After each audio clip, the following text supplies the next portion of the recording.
মুখ্যমন্ত্রীর মুখে এগুলো মানায় না। বিজেপি কেন, যে কোনো লোকের বাড়িতে আপনি পাঠিয়ে দেখুন,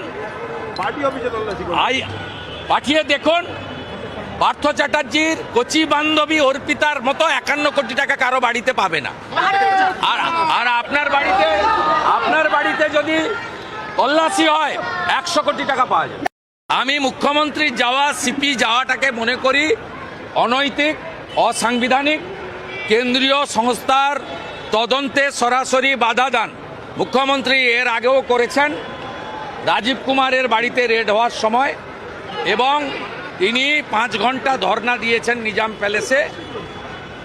আপনার যখন ফিরাদ হাকিম সহ বেশ কয়েকজনকে গ্রেপ্তার করেছিল, এরা মুখ্যমন্ত্রীর অভ্যাসের মধ্যে পড়ে।